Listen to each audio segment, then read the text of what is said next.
Make sure you're hitting that like button when you come through here. Make sure you're hitting that like button when you come through here. Let some of y'all fall through here real quick. Let some of y'all fall through here real quick. What's the deal? What's the deal? What's the deal? What's good? What's good? What's good? What's good with you? What's good with you? Make sure let some of y'all fall through here real quick. What's the deal? What is the deal? What's the deal? Yeah. What's good? What's good? What's good? Already. From the outside, one for your key. What's Flacco the turnover making plays? We gonna talk about it. We gonna talk about exactly what Flacco exactly what Flacco brings to the table.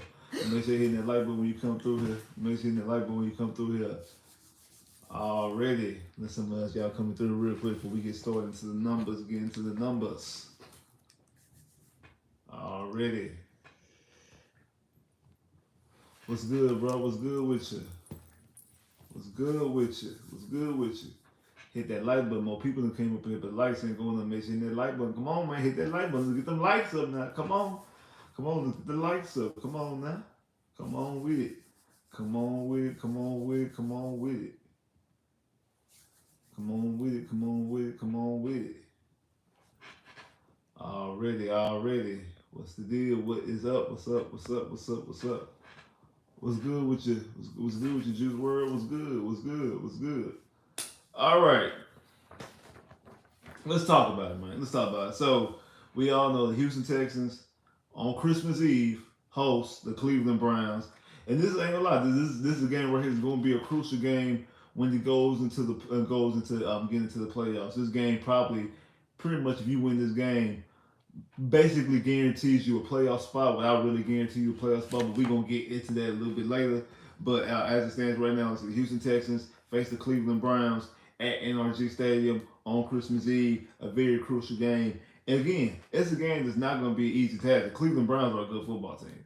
The Cleveland Browns are 9-5.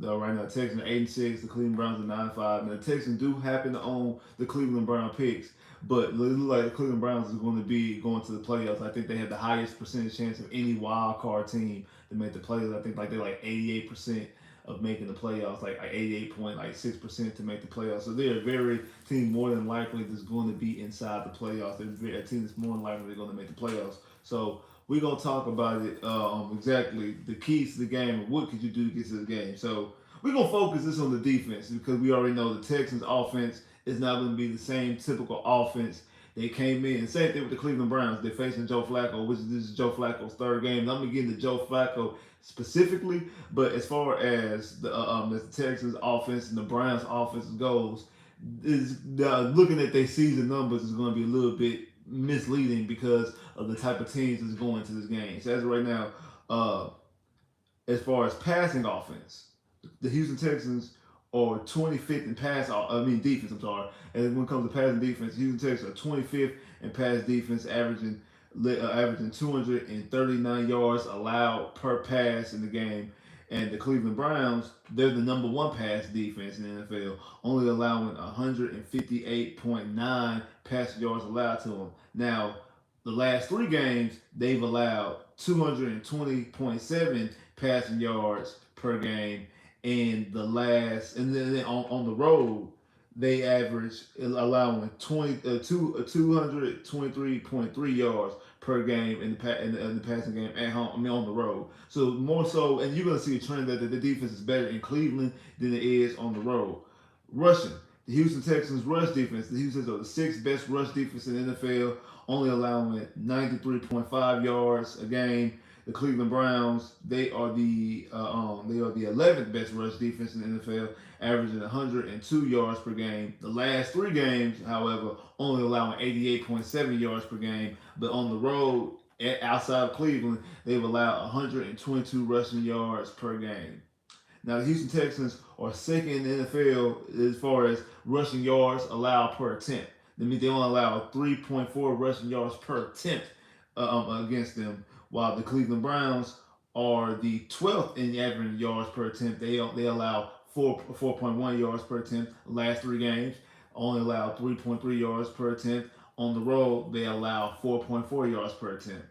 The Texans defense and scoring defense. They're the 15th best scoring defense, allowing 21.1 points per game against them. The Cleveland Browns, they're the 12th best scoring defense, only allowing 20.6 points per game against them. The last three games, however, they have allowed 26.7 of the last three games, and on the road, they've allowed 30.7 points per game. Now, total defense, the Houston Texans are 16th in total defense, averaging 332 yards per game allowed against them, while the Cleveland Browns are the number one defense in the NFL of total defense, only allowing 261.1 yards per game. The last three games, however, they've allowed 309 per game, and on the road, they allow 345 yards per game.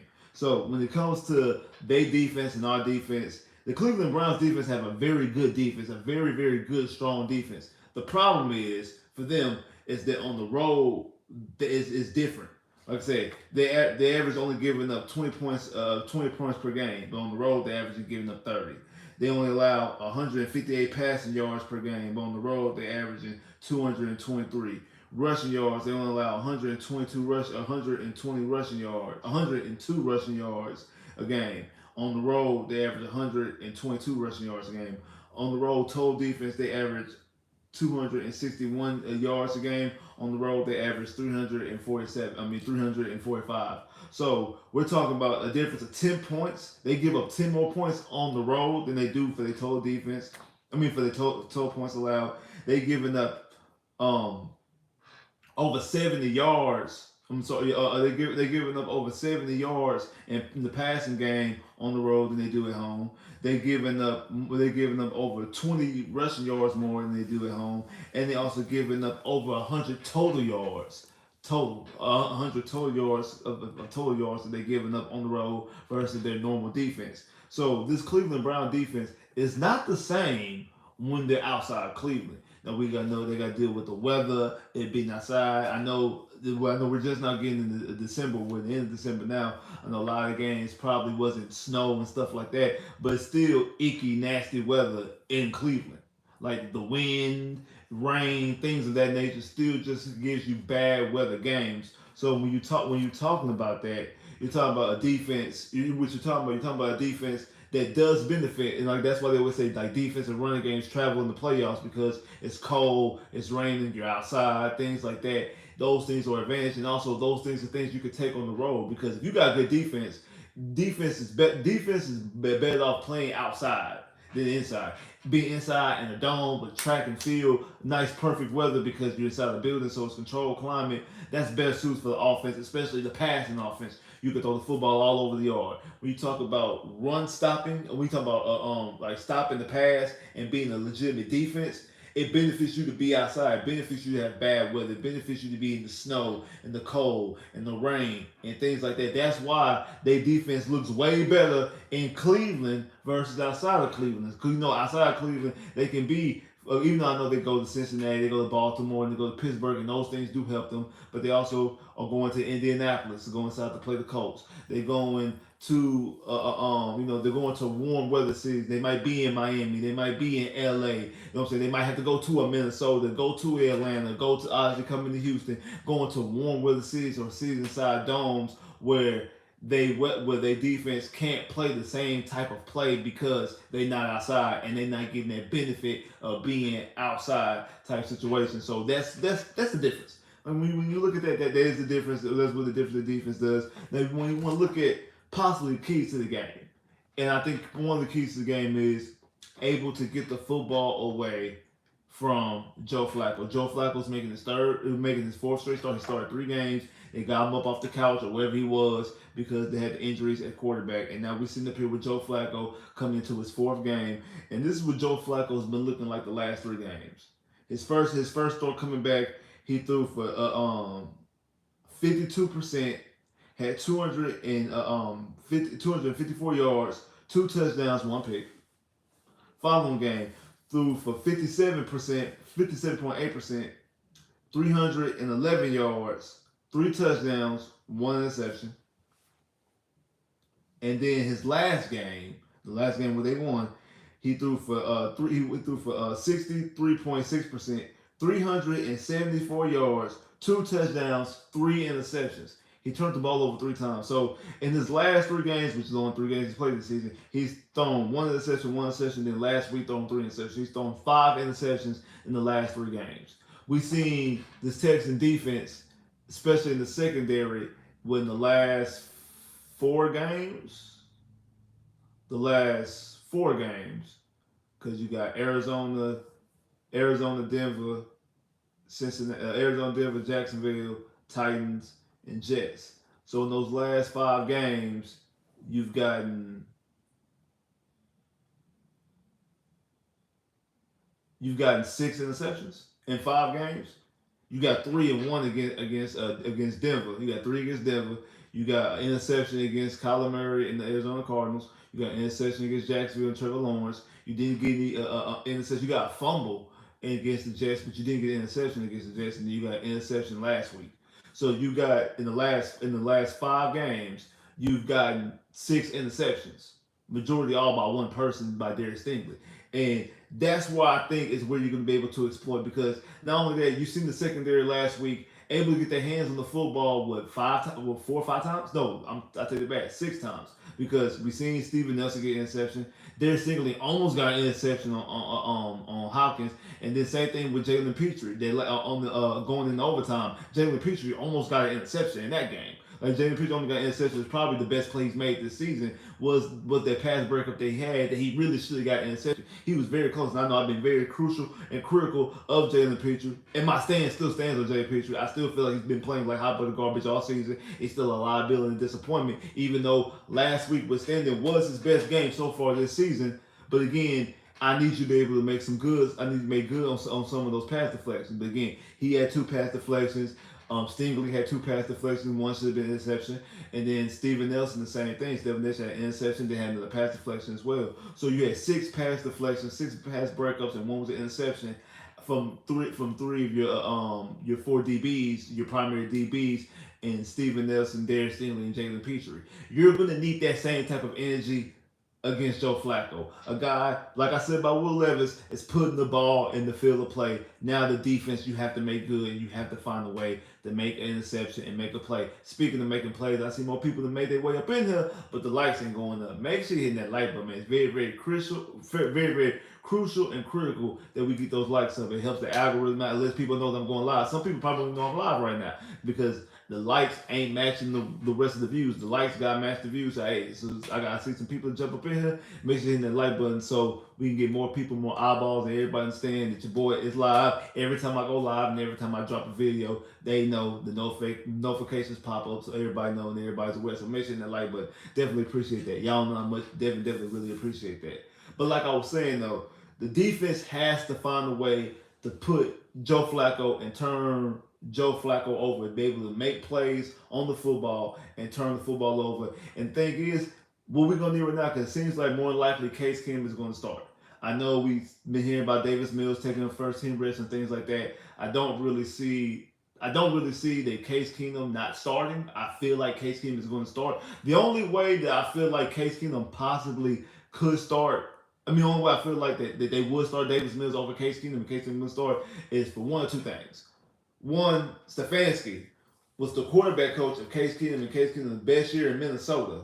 When the year he went to the NFC Championship game, it was his best year in Minnesota. He's the quarterback coach. He spent a lot of time with him, and he also spent some time with him when Case Keenum last was in Cleveland a couple years ago. So Stefanski knows Case Keenum very, very well. And if you're afraid and you feel that okay, Case Keenum might know some Case Keenum tendencies and things like that, and they do have the number 1 defense on paper, the number 1 defense, number 1 pass defense in the NFL, that we don't want to take any risk or take any liberties of him knowing his tendencies way too much. And because of that, because he knows his tendencies way too much, possibly we're talking about him teeing some things off, allowing the defense to know some things, know some of his tendencies and things like that, and turn the football over and make some plays on the defense. So if you're trying to find a way to possibly protect Case, maybe that way with Davis Mills. The only other thing that kind of piggybacks with that is that they watched the film against the Tennessee Titans, and they realized that we won that game, but if the Titans were a better football team, there's no way that we win that game because Case Keenum really almost lost you the game.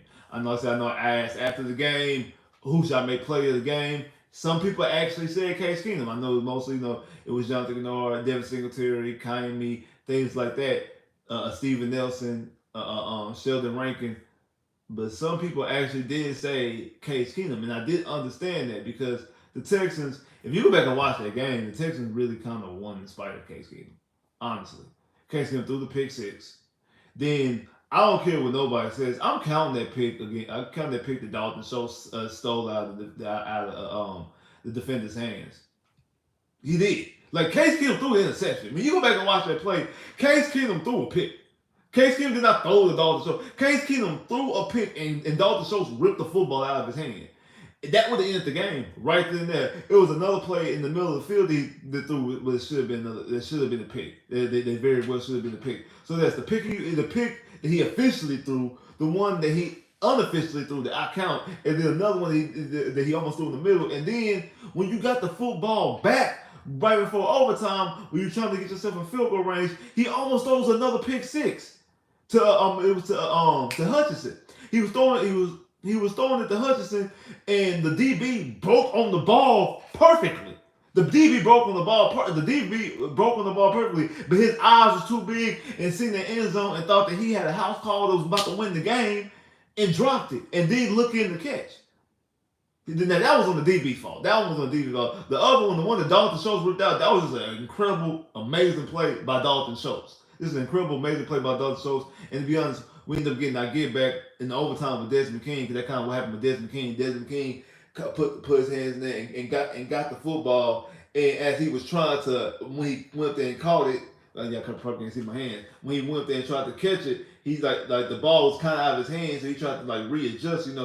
He put his hand and then he like let go to try to readjust. But by the time he let go, the receiver was above him and was able to take the football out of his hand. So it's kind of your get back for the Dalton Schultz one in regulation. So it kind of balances things out. So you got those situations. Then, like I said, the pick six that should have been the DB broke on, but he just didn't complete the play because he was too busy. Eyes got too big. Eyes got bigger than the stomach. We thought he about to get the game-winning interception, game-winning pick six, and about to walk into the end zone, and it didn't occur. It didn't happen, and he dropped the football. So you watch that. Then you also watch in overtime how Case Keenum took two horrendous, crucial sacks, especially the last one that damn near was in the end zone and damn near a safety. Like Case Keenum damn near lost the game on the safety. When he dropped back, took a sack. Then he took another sack that was 10 yards and was almost in the end zone and almost was a safety that would have ended the game. Luckily, your defense hold up tough. I think it was a penalty on the punt return. Backed up the defense. The defense was the big backed up the Tennessee Titans. Offense wasn't able to do anything, and then you were able to get the football back. He did make a good play when he dumped the ball off to Singletary, and Singletary made even better play with a run after the catch, getting us to the field goal range. And then we all know the Houston Texans end up winning the game. But when you watch that film and you piggyback that with the whole Stefanski knows Case Keenum and knows his tendencies, that maybe possibly that he might not be the guy who you want to go with. He might not be the guy who you want to roll with going into this game. That's the only way I can really see Davis Mills playing. But if you ask me, I don't think that's going to be the case. You made your bed with Keenum last week, and I feel like you're going to continue to roll with Keenum again. I don't see a real reason, outside obviously injuries is another thing. So I don't really see them doing that. I don't see like them doing that with Keenum again. I don't see them doing that like having somebody else we think is a starter, and then we got somebody else. Now maybe I don't to answer the question, why did Davis Mills take either the majority of first team reps or all first team reps this week? I don't know. I don't have the answer to that question. Don't look at me. I don't know. I don't know the answer to that. I honestly don't know. I don't know why that was the reason. That just ended up being the reason. Have no idea why it was the reason, but it is what it is. That it is the reason. Don't know, don't understand, don't know why. Don't ask me. But it just seems like that's possibly what's going to happen. That they had allow him to take the reps, and they're going to roll with Keenum. I still feel like they'll roll Keenum. So because of that, I feel like back on the defense, I feel like the defense has to find a way to get into the end zone. We need a defensive score. I don't think we have any defensive score this year. To the best of my knowledge, I know Desmond King had a fumble recovery that should have been a fumble touchdown. They called back. Same thing with Will Anderson. What game was it? Was that Pittsburgh game? I feel like it was a Pittsburgh game. I feel like it was a Pittsburgh game. I know that Desmond King one was the Broncos game. I feel like it was the Pittsburgh game with the Will Anderson one. That's what I feel like. I feel like it was the Pittsburgh game, but I could be wrong. But I feel like that one is the Pittsburgh game. I feel like that was the Pittsburgh game. I know it was in NRG, so it's either the Pittsburgh or it's the Saints. It's one of those two. Because I know what. Or was it Tampa? No, it wasn't Tampa. It wasn't Tampa. It was either Pittsburgh or the Saints. Where Will Anderson had the touchdown that they ended up calling back because I guess they said he was down or whatever. But either way it goes, we need a defensive score. That's what we need. We need a defensive score. We need I know we have a special team score with Beck return that kickoff return back against Jacksonville. We need a defensive score. This is going to be a game where you're going to have to run the football once again. It's going to be another thing. Like David Singletary, obviously showing you that he's the guy. He's had what 3 games on 3 separate occasions. He's rushed for over 100 yards. 2 times is when David Pierce was out. David Pierce was in that game. He only got 1 or 2 carries in that game, and Singletary was able to rush and be able to give you over 100 yards. Gave you I think 121 yards. Would have been 150 plus if that touchdown, that walk off touchdown, wasn't called back. Like that walk off touchdown wasn't called back. We talking about 100. We talking about 150 yard plus game. A guy who's at 711 yards, he's only 89 yards away from getting 1,000 yards. Will be his first 1,000 yards of his career, and the first time we had 1,000 yard rushes in 2019. So, which would be what's his name, Carlos Hyde. Would be the last time we had 1,000 yard rushes. So I feel like that's what we need. We need to get the running game going with Devin Singletary, continue that running game, and we need the defense to step up, make plays, because I feel like Joe Flacco is going to put the ball in play. And because Joe Flacco puts the ball in play, our defense, our secondary in particular, especially, should be able to make some plays. They showed you them making plays. I think Darius Singletary is like second amongst AFC cornerbacks and Pro Bowls, which in my opinion, I ain't gonna lie, I think it's crazy. I think that is crazy. He's second in Pro Bowl votes. I think it's amongst fans. Second in AFC Pro Bowl votes behind what's his name? Jalen Ramsey. Jalen Ramsey's one in the AFC. He's 2. It's crazy that he missed so much time, but I think it's more so like when the Pro Bowl voting started in November. Cause I think that's when they start the Pro Bowl voting. They don't be doing Pro Bowl voting from the beginning of the year, so they started in November. So once the Pro Bowl voting starts in November, that's when Darius Leonard came back, and he came back out the gate, getting an interception against an incredible interception against Kyler Murray, getting another one against Jacksonville, then back there getting 2 against the Denver Broncos. So you see him playing well. You see him play well. Not really being targeted that much in the Jets game. You see him play extreme. You see him playing extremely well last week. Like he played extremely well last week against Will Levis. So you see him playing extremely well, and I think he will be if he keeps on playing. It's more so deserving because it wasn't deserving. I wouldn't say it wasn't deserving of him.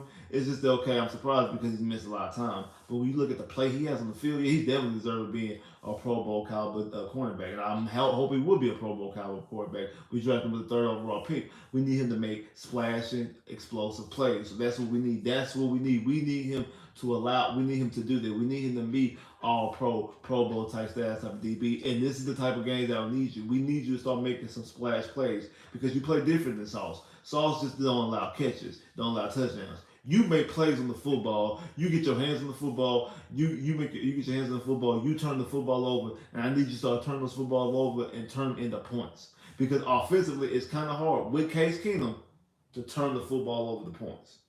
That's it. We haven't been taking turnovers and converting turnovers into points. That's actually been a kind of a problem, really bit all throughout the season. But damn sure is a problem with Case Keenum at the helm without C.J. Stroud. That we need to find a way to take these turnovers and turn them into points.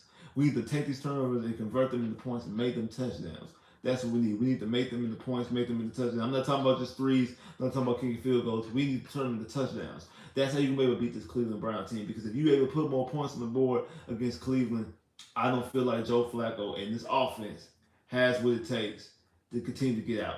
I feel like if we had CJ, I feel like this would be. I think if we had CJ in this game, I feel like it would be a definite win. I mean, you got Nico Collins. Nico's coming back.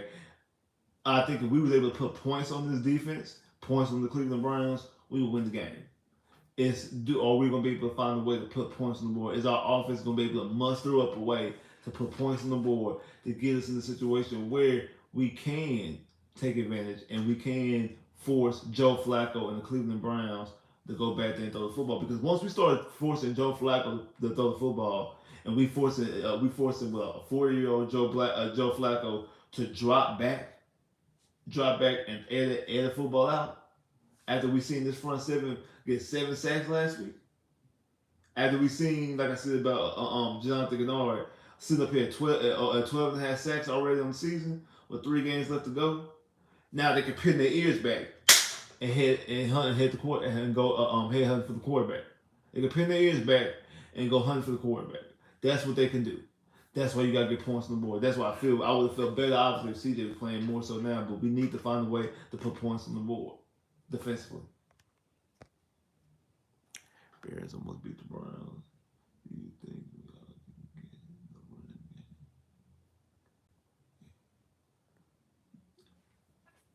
game? I definitely feel like we can get the running game going. I feel like we just gotta stay committed to we just gotta stay committed.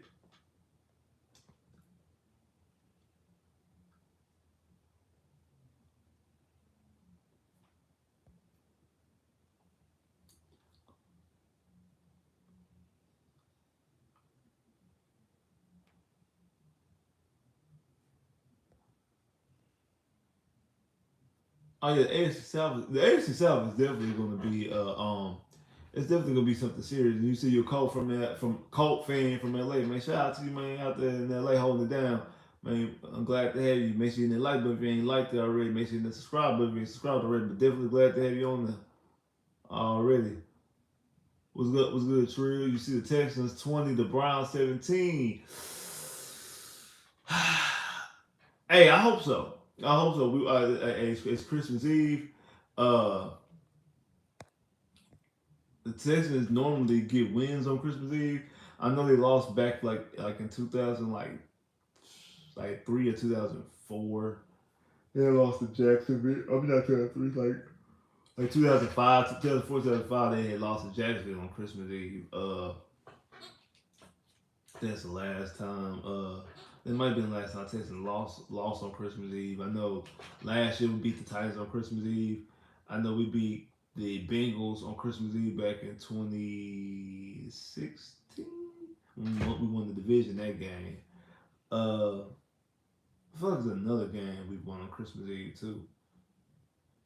I feel like there's another game that we won on Christmas Eve. I can't think exactly what it is, but I feel like it's another game that we did win on Christmas Eve. So hopefully Texas can get have a nice Christmas surprise and able to get some wins, able to get some victories going. Hopefully we gotta get this dub. Because we need to get the dub so our boy CJ can come back and start playing some meaningful football games because it's one thing. Have y'all heard the news that they're trying to find a way to take Rookie of the Year from CJ Stroud? Like I seen what you call talk about the other day. Forgot his name, Mike Florio. Seen him talk about it the other day. Because he's under the impression he doesn't feel like CJ's gonna play again this season. He doesn't think CJ's gonna play the rest of the season. And he's basically like saying that if he doesn't play and Puka Nacua keeps on playing the way that he plays, that Puka Nacua could basically play himself into getting Offensive Player of the Year. then Chris Sims, his co-host, kind of second that. It also feels like that, like if CJ comes back, that CJ might not even play well, and it might be even if CJ does come back and not play well, that Puka Nakua could take Rookie of the Year. And then you have what happened last night, Thursday night football game, prime time stage. Puka Nakua goes out there, gets what I think like 10 catches, 160 some yards. And now you have people talking about him then, like, oh man, Puka Nakua, man, a late push for rookie year, all these different things. Well, a lot of people just assumed that C.J. Stroud had already wrapped up in the bag, and it was already under the Christmas tree, it was already on the way to the crib. That's what a lot of people were seeing, what a lot of people was feeling before. But now you have the injury, and you have this late a surge by Puka Nakua. Because if you look at it, let's look at some of the numbers. So CJ Stroud is 200 and has completed 275 he's completed 275 passes off of 441 attempts for 62.4%. He's thrown for 3,631 yards, averaging 279.3 yards per game, which is second in the NFL right now, passing yards per game. And he's thrown 20 touchdowns to 5 interceptions, was the second best touchdown to interception ratio in the NFL. And has a passer rating of 98.8 for passer rating. That's CJ Stroud's numbers throughout this season. That's his number throughout the season. And most importantly, he's 75 as a starter. 76, right? 76 as a starter. Now, Puka Nakua has caught 96 receptions for 1,327 yards, 5 touchdowns, which is good. Instead of 2 games, instead of 2 games left to go in the season. So it's probably safe to say that Puka Nakua is going to catch over 1,500 yards. As of right now, as it stands, C.J. Stroud has thrown for 3,600 yards. Not going to play on this game. Hopefully, he can play the last 2 games of the season. If he plays the last 2 games, of the season, he's going to throw for over 4,000 yards and probably get around 25 touchdowns, between 24 and 25 touchdowns the last 2 games of the season. He throws 2 touchdowns in each game and throws for 200 yards in each game. He's going to throw for over 4,000 yards and throw for over 4,000 yards and 25 touchdowns, which again the concussion did hurt him as far as the dude was on track to throw for 5,000 yards. Dude was on track to throw for 5,000 yards. Dude was on track to possibly get over 30 touchdowns. So we were talking about him not only breaking a rookie record as him being like the Texans all time all time leading passer in touchdowns and yards in a single season for the Houston Texans. Basically erasing what Deshaun did in 2020, which would have been kind of like poetic that the last guy that you drafted in the first round who broke your franchise records, this kid comes out there and does it in his first year. Basically, not only you saying, okay, yeah, he's better than Deshaun, but from a projected standpoint, his rookie season is already better than Deshaun's best season in the NFL. So that right there would have just been extremely poetic from a standpoint. But in saying all that, from a quarterback standpoint, he's going through not just good for rookie numbers, he's going good for any 5, 6, 7, 8 year veteran in the NFL type numbers. A guy who we would put in the MVP conversation. But you can say the same thing for Puka Nakua. Puka Nakua, right now he's at 96 catches. So like I said, in the next 2 games, he's probably going to end up catching 110, 115 catches and catch for over 1,500 yards. And probably he only got 5 touchdowns. So that's one thing that's going to hurt him, kind of like the Andre Johnson situation, because I don't see him getting 5 touchdowns in the next 2 games. So I think at most he'll probably end up with 8 touchdowns on the season. So you're talking about a guy with 115 catches, 1,500 yards, and 8 touchdowns. That's a solid season for a bona fide number one receiver. Granted, that's a good season for a number one receiver. 1,500 yards, 8 touchdowns, and the 115 catches. Yeah, but the yards itself is good. But when you talk about CJ having averaging the best passing numbers pass numbers in the game, averaging the most passing yards per game average, and we're talking about a guy who's probably going to end up finishing like 6th or 7th in passing yards when the season ends. A guy who's probably going to end up finishing around 10th in passing touchdown and number 1 in touchdown to interception ratio. I think right now he's at number 2 in touchdown to interception ratio. When you talk about adding in those numbers and those type of dynamics, how could you try to take Rookie of the Year away from him? But at the same time, it is the Houston Texans. It is the Houston Texans. They will always try to find a way to discredit and take things away. Always try to find a way to do it. They find a way to take things away. Not, you know what I'm saying, not trying to give us what we deserve. Like I said, I still feel it was a dirty work back in 2017 that Deshaun Watson didn't win rookie year. Understand it was only 6 games. He only started 6.5. He only played 6.5 games before he got hurt. So that's not even half the season. So I understood that standpoint, but he was just dominating so well. But again, it was early on the season, and a lot of what CJ's been doing has been early on the season. And Pooping the Cool was having his late season push and had a primetime game in the late season push when CJ Stroud did not have one. I was telling people all the time about the Texans.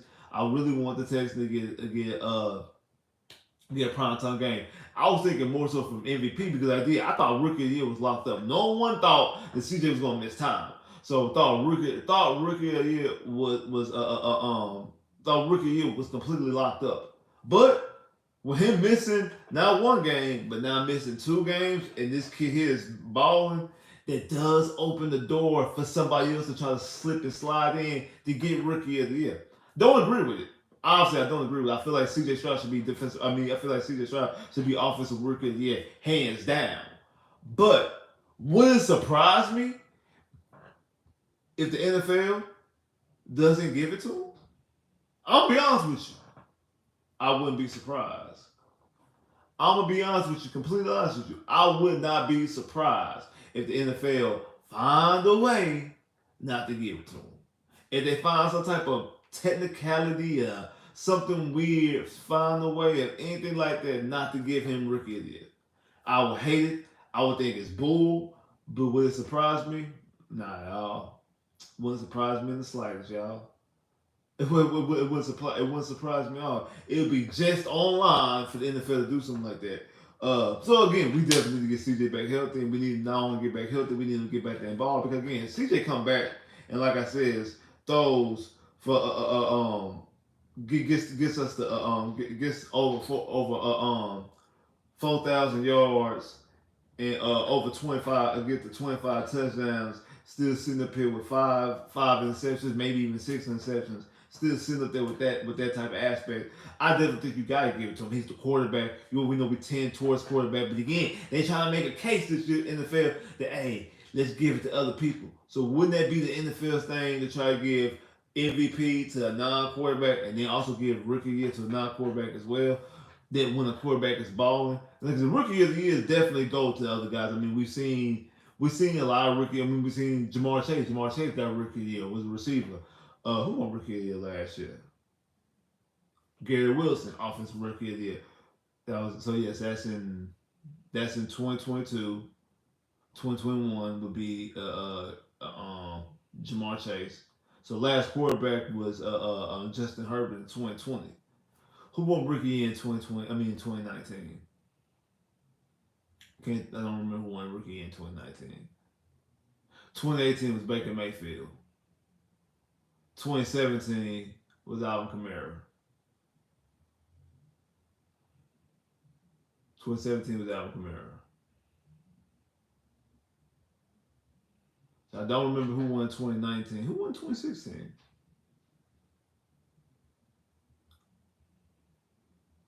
16 was Dak Prescott. 16 was Dak Prescott. I don't know who won 15. I can't think of one off of the year 15. Bosa won defensive rookie year. Who won offensive? Who won offensive? I'm thinking about who won offensive rookie year. I'm trying to see exactly how many times does it go to a quarterback. Because we talk about how MVPs go to quarterbacks all the time. We talk about how MVPs go quarterbacks all the time. We don't talk about exactly what offense could be. Ain't no quarterback on defense. So offensive rookie years. I think offensive rookie years typically go to non-quarterbacks. The only ones I can really think of is Dak, um, Baker Mayfield, and Justin Herbert. They're the only ones I can think of. Kyle Murray won in 19. Okay, so Kyle Murray won 19. So Kyle Murray. Okay, so that says so in 2020 was Justin Herbert. 2019 was Kyle Murray. 2018 was Baker. Like I said 2017 was Alvin Kamara. 2016 was Dak. If I can go back to who won 2015 and 2014 and also 2013. If I can go back to who won to get in the last 10 years, how many times it was a non-quarterback. So I feel like it should definitely be. I feel like it should definitely be. I feel like even if he doesn't play, it should be. It should definitely be. Definitely should be C.J. Stroud over Puka Nacua. I feel like it definitely should be C.J. Stroud over Puka Nacua. But in saying that, in saying that it should definitely be C.J. Stroud over Puka Nacua, I can see them trying to bend the narrative to do a late season push, to do a late season like bend the narrative push to try to get Puka Nacua in the mix and try to put Puka Nacua in to get rookie of the year. Don't agree with it. Don't feel like they should, but I can definitely see them doing it. I could definitely see them doing it. Because once again, I know some of y'all don't want to hear it. We are the Texans, or my boy Wise like to call them the Lexans. Like we are at teams that like people don't want to talk about. Like I seen a debate earlier talking about Shane Steichen and D'Amico Ryans, and like I mean, even if you think that Shane Steichen should win defensive or should win coach of the year over D'Amico, that's fair. But don't bring up expectations of the Colts because the Colts had the Texans had just as low, if not lower, expectation than the Colts. Oh, well, no one expect the Colts to be this good, and no one expect the Colts to make the playoffs, and this. If that's cool and that's fine, but no one expect that to be a Texan.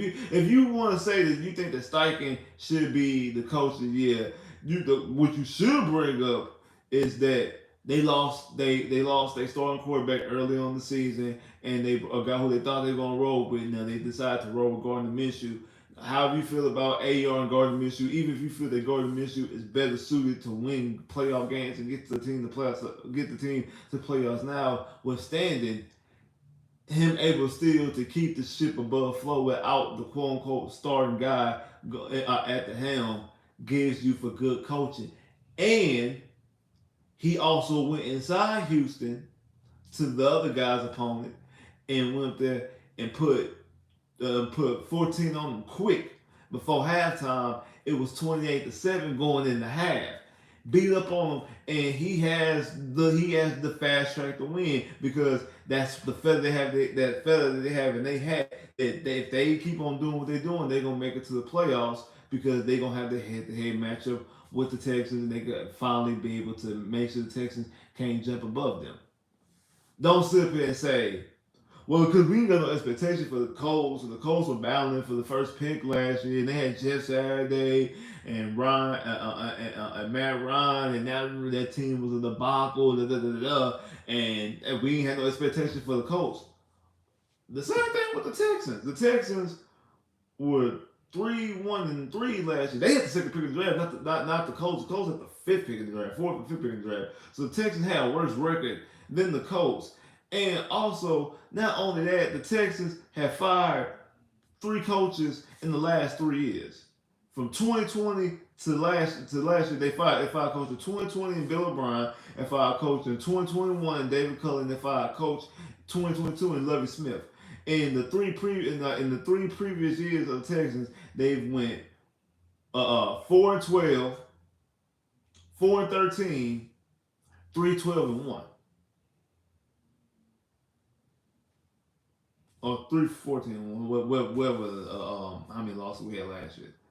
Like, in the last 3 years combined, the Texans have won 11 games in 3 years. The Texans have won 3 games in the last 11 years. And he has them already with 8 games with 3 games left to go on the schedule. Like, the Texans could tie their win total for the last 3 years in one season. So, and again, that's more, to me, that is more impressive than what Steichen is doing, because the Colts just was in the playoffs in 2020. The Colts just in the playoffs in 2020. The Colts in 2021 missed the playoffs by a game. They missed the playoffs by a game in 2020 with Carson Wentz. They went to the playoffs in 2020. In 2021, they missed the playoffs by a game. And then last year they didn't have a good team. And then everybody was saying going into the season that even though people thought that Jacksonville was the best team, they thought the Colts had the best roster. So don't give me expectations, because the same expectation list you use for Steichen, you can move for DeMeco Ryans. Now, again, if you want to say that I feel like that Steichen's done a better coaching job because of the quarterback situation, I can actually kind of agree with you. Okay, because hey, when you look at games, the Colts come prepared every time. The Texans weren't prepared to play against the Colts. The Texans weren't prepared to play against the Carolina Panthers. The Texans weren't prepared to play against the New York Jets. Now, you can say some games that the Texans weren't prepared to play against. They didn't come out ready to play. You can say some games, you can bring those type of things up when you talk about the DeMeco Ryans and the Texans. And again, I will listen to those things and agree with those things. But yeah, you know what, you might be right. Maybe Steichen should be coach of the year. But don't bring up expectations, because the expectation standpoint is the same as the Texans, if not better. Because I feel like they had better. I feel like the Colts had better expectations than the Texans. It was so many people talking about how the Texans, when they jumped up to give Williams and give Arizona the pick, the Texans just handed over the second pick of the draft. I felt the Cardinals were going to the first pick of the draft. They felt like the Cardinals were going to be the worst team in the NFL, and also felt the Cardinals were going to get their second pick in the draft because they felt the Texans were going to be so bad, and that the Cardinals were going to end up walking away with both Caleb Williams and Marvin Harrison Jr. because of that Texan trade. That's what people thought about the Texans. People that when you had Florio and Chris Sims talking about the Houston Texans is the only team in the AFC that they can see can't find a way to make the playoffs. They said there's no way that the Texans can make the playoffs. There's no way that the Texans have a path to the playoffs. They don't see it.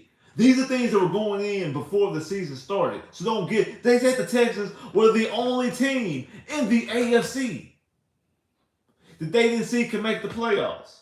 So don't bring up what the Colts' expectations were as a reason why Shane Steichen should be the coach of the year over DeMeco. I'm not even arguing, because I'm actually kind of agree that I might lean towards Steichen as it stands right now, because that's all for other things. Not because of expectations, because when you talk about expectations, you got to give that same thing to DeMeco Ryans and the Texans, and that's a stronger argument with them anyway. That's a stronger argument with the Texans and the Texans and DeMeco Ryans anyway. Because of what they've done, not just the last season, not just the last 2 seasons, bro, the last damn 3. Since 2019. Since 2019. Because even with Deshaun Watson walking inside 2020, there was no expectations for the Texans that year. Hence the reason why the Texans only got 1 primetime game, and that was the season opener. The Texans didn't even get a token Thursday night football game on the NFL Network. They got the season opener against the Chiefs. That was it. And the only reason why, because the Chiefs had won Super Bowl the year before, and they looked at all their home opponents, and they really didn't have any really good home opponents. So it had to be the Texans, because at least at that time, Texans had Deshaun Watson. They're like, okay, so we gotta be the Texans. Okay, gotta be the Texans. But the schedule makers didn't give us no Monday night games. They didn't give us no Sunday night games. They didn't give us no regular Thursday night games or nothing. Dallas had 3 Thursday night games. They had their Thanksgiving Thursday. I know we got the Thanksgiving game. I don't know we know what the Texans got the Thanksgiving game. The Cowboys and the Lions both get Thanksgiving games every single year, and they also, in return, also get other Thursday night games in the mix. The Cowboys every year they play on Thanksgiving, and then they play the following week at home home on Thursday. Every single year they play on Thanksgiving Sunday, Thanksgiving Thursday. Then the next Thursday night game is the Dallas Cowboys home game. Every single year. Every single year since I can remember. Since they've been doing this Thursday night game situation. Ever since then. Cowboys been getting Thursday night games. Again, since the Cowboys, I know it's a different animal, different beast than the Cowboys. But I say that to say that there was low expectations dating back then, and you only team only won 4 games.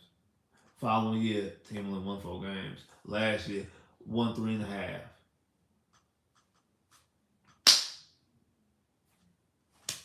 So don't bring up expectations when it comes to D'Amico Ryans, and I mean when it comes to the Indianapolis Colts and Shane Steichen, because expectations benefit the Texans because they had lower expectations than the Colts did.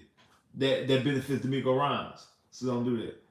And then, because people still, and the thing is, and they don't even realize they're saying it because also the argument, well, also got, I feel like, the Colts still going to make playoffs anyway. I don't think the Texans going to make playoffs. So you still, even after the Texans have went inside Cincinnati and beat Joe Burrow's Cincinnati Bengals, put up 20 on a fully healthy Pittsburgh Steelers, put up 20 at Jacksonville. The Jacksonville Jaguars, who people still say going to win the division, with a healthy Trevor Lawrence, put up 20 on them. A team in the Tampa Bay Buccaneers that's leading the division, more likely going to win the division. Your quarterback throws for 400 yards and 5 touchdowns against him. And you beat them as well. You beat the Denver Broncos, who was the highest team in football at the time, winning off 5 straight. You beat them, and in the following week, they go back and win. They ain't go into a dumpster fire and just start losing a whole bunch of games. I know they lost last week by the Lions, but they went off the following week and still won. So they were on a winning streak. You stop that cold water on that, and they won again. Then you go out there when your quarterback is concussed and can't play a football game. You out here with theoretically your third string quarterback because Dave Mills is your backup. You're out your number 1 receiver. You're out your second receiver as well. You're out your first round pick that you jumped up to get, Willie Anderson.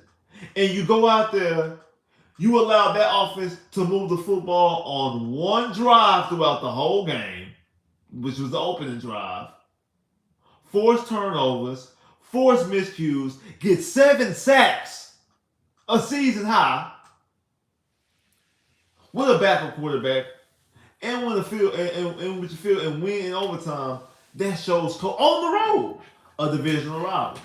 That shows grit. That shows extremely good coaching. That shows coaching. That shows very good coaching. That's worthy of Coach of the Year type stuff. That's what that's worth. Again, a team that won 4-3 already has 8 with 3 games left to go. Have a chance to tie the total for the last 3 years.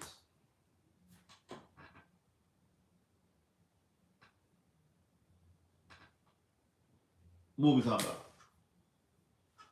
What we talking about? Like seriously, what we talking about? What we talking about?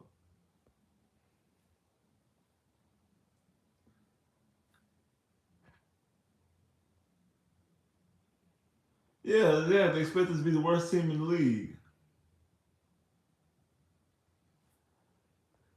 It's crazy. It's definitely crazy. What's up? What's up, AL? What's up, AL? What's good with you?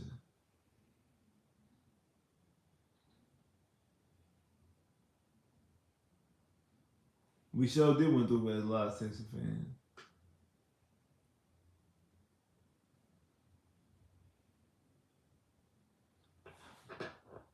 I don't know if y'all was able to check my video, my video the other day about breaking down the playoff scenario because again, Texas as it stands right now, Texas win out, Texas get into the playoffs. No matter what happens, no matter what happens around them in the NFL, no matter what happens, come crashing down around the NFL, around the Houston Texans. The Texans win on Sunday, win next week against the Titans, which me and the rest of the roundtable gonna be in. So make sure if y'all not there, make sure y'all be there because the roundtable gonna be in there. We're gonna talk about that in a minute. But win that game and also win against Indianapolis at Indianapolis, Texas in the playoffs. The Texans do all that, they in the playoffs. No matter what happens around them, they're gonna be in the playoffs. Now, to what seed, don't know because if Jacksonville drops a game in that span, they're going at Tampa. I think it's at Tampa. They're going to Tampa. I think they play the Panthers after that. And I know last game was the Titans. But if the Jags drop one of the next three games, if the Jags drop one of the next three games, and the Texans win out, Texans win the division. If the Jags win their three games and Texans win their three games, the Texans gonna be the 7th seed. I actually don't think they will be the 7th seed. If the Texans win out, if the Texans win out, they won't be the 7th seed because they'll have a tiebreaker over everybody.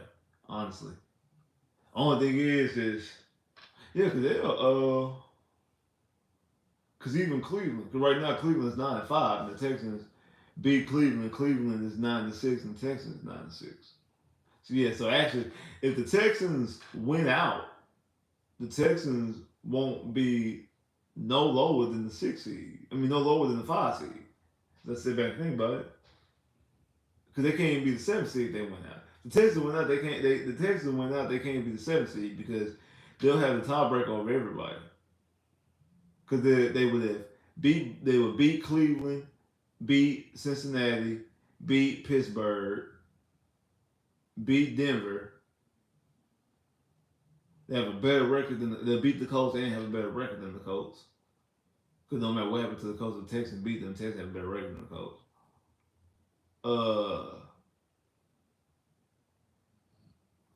Trying to think. Buffalo, the Texans will be tied with Buffalo, but the Texans will have a better division. The Texans have a better divisional record than Buffalo too.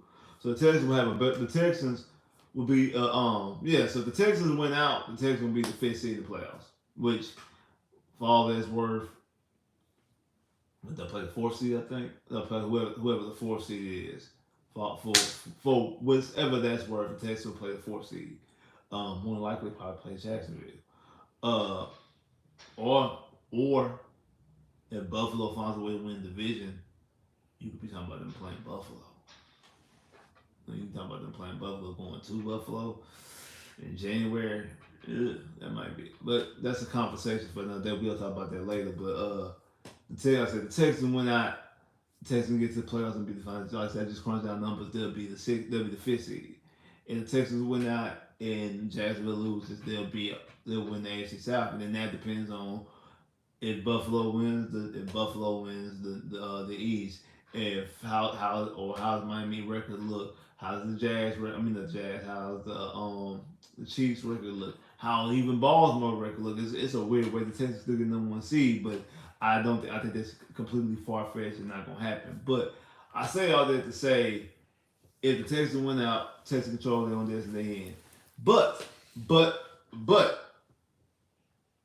tomorrow, the Cincinnati Bengals play the Pittsburgh Steelers. Mason Rudolph, if I'm not mistaken, is going to be the quarterback. The Texans need to root for the Cincinnati Bengals. Need to root for the Pittsburgh Steelers, I'm sorry. The Houston Texans need to root for the Pittsburgh Steelers. Because if the Pittsburgh Steelers beat the Cincinnati Bengals, they'll take the Cincinnati Bengals from being 8-6 to 8-7. Why is that important? Because then, if the Cincinnati Bengals are now 8-7, the Pittsburgh Steelers They're 8-7. Right now, Denver is 7-7, so it doesn't move. So whatever Denver wins, that makes Denver 8-7. That makes the Bills 8-6, depending on what the Bills do if they win or not. What that does is, um, what all that does is that if the Texans lose to the Browns, Texans lose to the Browns on Sunday without CJ, which is extremely plausible. The Texans still control what they control because the Texans still have a tiebreaker over Cincinnati, Pittsburgh, Denver. They don't have a tiebreaker over Baltimore. I mean over Buffalo, but it don't matter. What holds their spot is the Indianapolis Colts, who's in the last wild card spot, and the Texans could just win out and take Cincinnati spot. I mean take Indianapolis spot because the Texans will have a better. Even if they Texans lose and they'll beat the Colts and have the same record as the Colts, the Texans have a better conference record because that means the Texans will be 4-2 in the conference. In the division, the Texans will be 4-2 in the division. The Colts will be 3-3, so it means the Texans will have a better divisional record. So the Texans will take their spot, and the Texans will be in play. So we are rooting for Pittsburgh we're rooting for Pittsburgh tomorrow. So that's the insurance. That's what we like to call an insurance policy, a little insurance. Okay, if Cincinnati loses, the Texans still control how to get into the playoffs. All they gotta do is win. All they gotta do is win out, and even if they lose the game against Cleveland, they just gotta win their last two games. Texans win their last two games, they in. If Cincinnati loses, if Cincinnati wins, then the Texans will need Cincinnati to lose another game. Now, luckily, Cincinnati plays the Chiefs next week, which more than likely they'll lose. But you have to go into another week like hoping somebody will lose. Steelers ain't losing, bro. Yeah, I don't think the Steelers are losing either. I'm just putting out there that that's who Texas should root for. I'm just letting y'all know. Don't be mad at me. I'm just letting y'all know exactly how it goes. That's all I'm doing. That's all I'm doing. That's all I'm trying to do. I'm just trying to let y'all know, allow y'all to know exactly how things is moving, how things is rocking, how things are shaking, and what to be expecting. If the Steelers win and Cincinnati loses tomorrow, then when we go in on Sunday, there's really no pressure. I hate to say that, but it's the truth.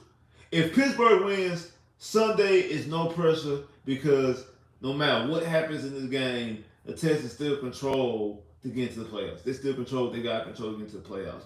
If Pittsburgh loses and Cincinnati wins, Texans need to win to keep their control, or else they'll be waiting for somebody else to do their bidding for them. Which is the same way, even if they lose to Cleveland, they still be waiting. They just wouldn't have to wait because it's already been done for them. That's the only difference because the Cincinnati Bengal game is before the Texans play. So you still would need somebody else to carry out your dirty work. It's just the simple fact that it was done before you even stepped on the field. So it's not a thinking process about it because it's already done. We could talk about it today, but after tomorrow, it's not going to be it's not going to be relevant no more. So just putting it out there so people will know, so people understand that that's the case.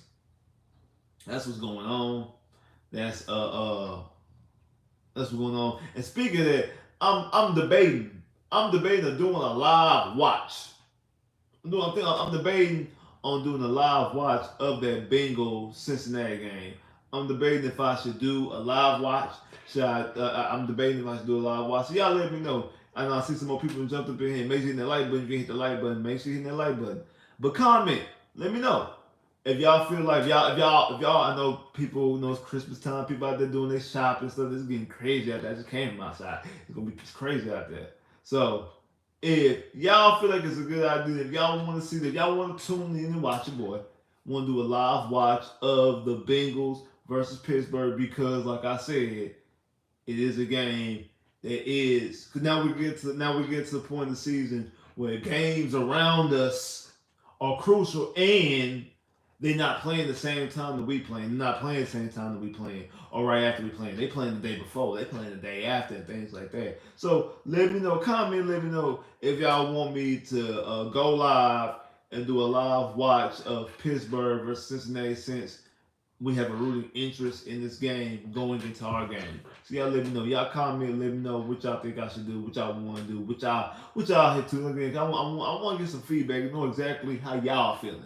with y'all. Because if y'all want to do it, man, if y'all want to watch it, there's no point in me doing it. I ain't just doing it just to hear myself talk. Like, so if y'all wanna watch it, y'all let me know. Yeah, that'd be dope. All right, that's cool. All right, yes, sir. Okay, I see like some people rocking with it. I see some people rocking with it. So hey, so I mean, y'all rocking with it. If y'all constantly want to rock with it, y'all let me know, and that's what we'll do. We can get it started. We can get it suited and booted. Get it suited and booted, and we can see what's up. We can see exactly how we want to do it. And see exactly how we want to play it. You know what I'm saying? So y'all get my live reaction. I'll be like, ooh, and type situation. Say, we can do this. We can get that going. So y'all let me know what y'all feeling. Y'all let me know what y'all feeling. Let me know what y'all want to do.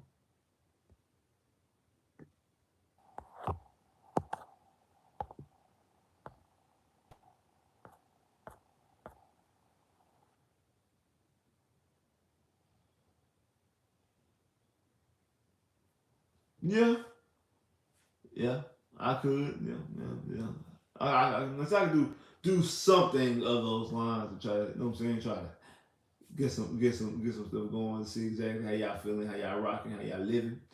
But yeah, man, like I said, it's a very interesting time right now. It definitely is. It's definitely a very interesting time. Like I said, I do think it's some pieces that the Texans can exploit. But I do think it's going to be strictly on the defense. I think it's going to be a game more so than even last week. I know last week I was saying it was D'Amico. This week here is definitely the defense itself have to turn the football over, have to force turnovers, make plays on the football, and get their hands on the football and put it in the end zone. We got to convert these turnovers into points. We got to get into the end zone on the defense. We got to able to find a way to get other points on the defense. We can't just rely on because field goal is not gonna cut it.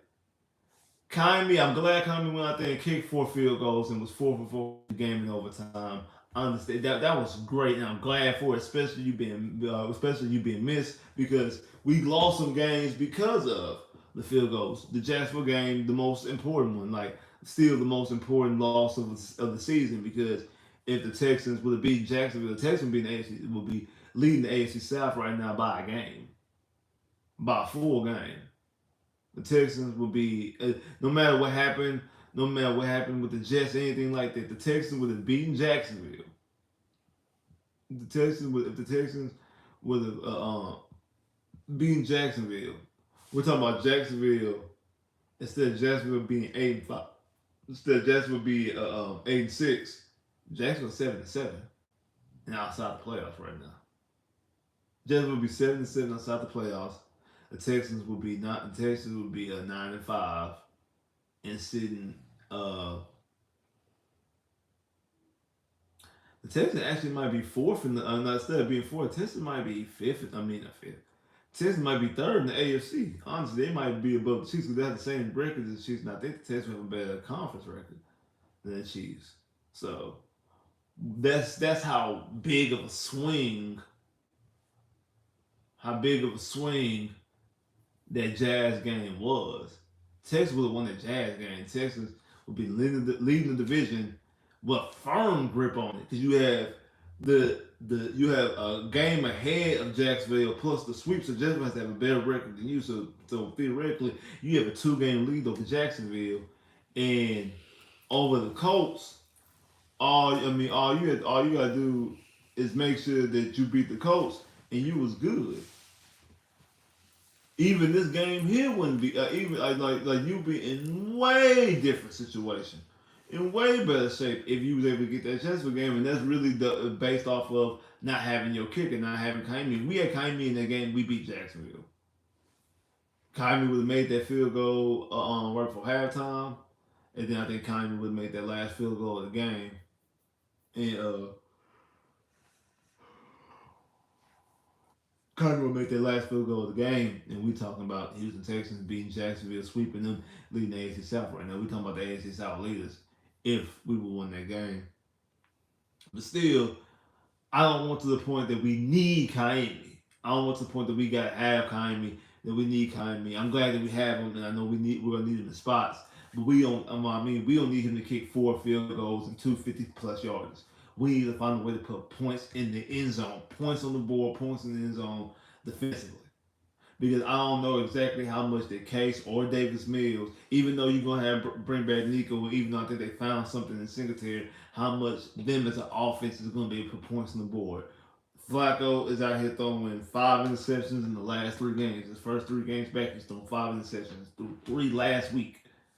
We gotta find a way to force more turnovers. We gotta find a way to get more sacks, make more short fields and things like that, and able to put the football in our defense's hands and able to make plays. We need Stingley. We need Jalen Petrie. You finally start to come somewhat kind of wake up in that Titans game. I need you to make a play, bro. I need you to make the dynamic plays that you was making. Stingley, you've been making dynamic plays since you've been back off of injury. I need you to keep it up and show us why you made that third overall pick. Steven Nelson, you got caught on the beginning of the game against the Tennessee Titans. But after that, you clamped down and you played well and you showed that you are a lockdown corner, a guy who we had slated as the number 1 corner last week and this week, but last year and this year. But since the emergence of Stingley has risen up and you've taken more of a back seat. You're an excellent, solid number 2 corner. Continuously show us why we thought of you to be a number 1 corner, why we looked at you as a number 1 corner last year and the first half of this year. Keep playing like that. If y'all guys do those type of things, the Texans can be able to make plays. And I think Jimmy Ward will play. I know he came back from a concussion. I know, he came back from a concussion. CJ is still out. That's why I told you. I feel like, me personally, I feel like that CJ might have already got concussed in that in the Broncos game, and this is just the ramifications of that. But when it comes to Jimmy Ward came out there right after getting another concussion. It looked like he's back and he's gonna be ready to play and things like that. So if that's the case, if he is ready to play, we need you to make some plays as well. You're a big free agent, big price free agent, big name free agent. We want to see you make plays as well. And this offense in the Cleveland Browns and Joe Flacco in particular has showed you that he'll put the ball in play, kind of like Will Levis.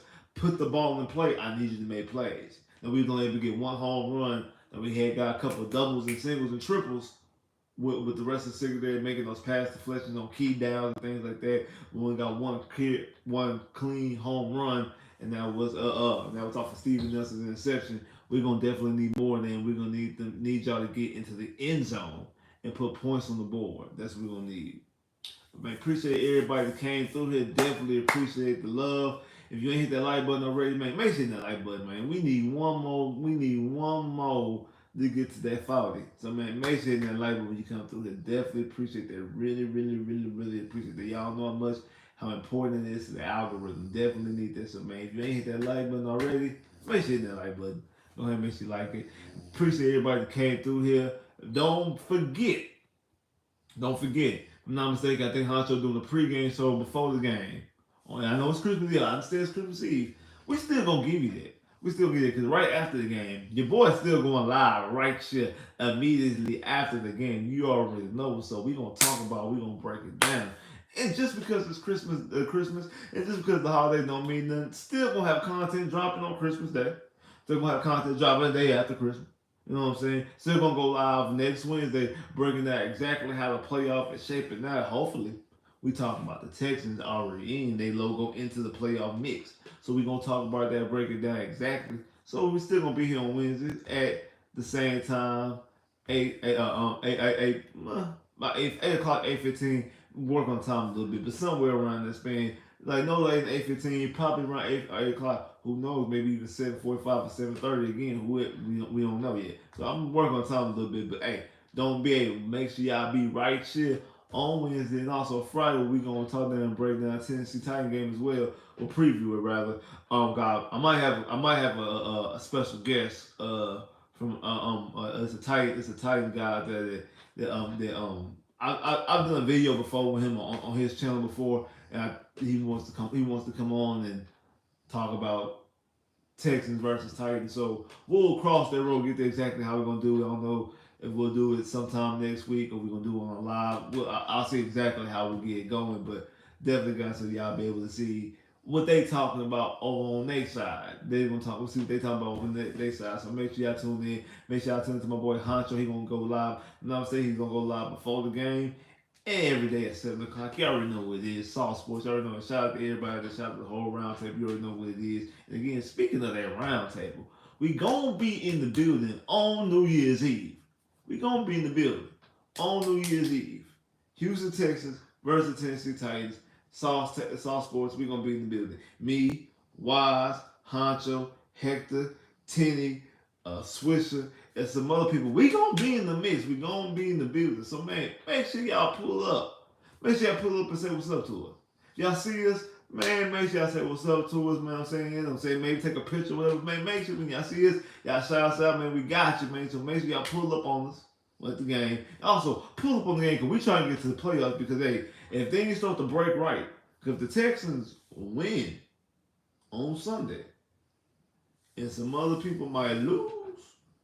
We talking about the Texans potentially clinching a playoff spot on New Year's Eve while I saw sports in the building, y'all. We talk about potential playoff clincher. But we gotta get there first. We gotta be Cleveland first before we even get all that talking all that noise. But I say all that to say this. Hey, y'all better pull up in the building, man. Y'all better show up and show out, be loud, and be ready to go.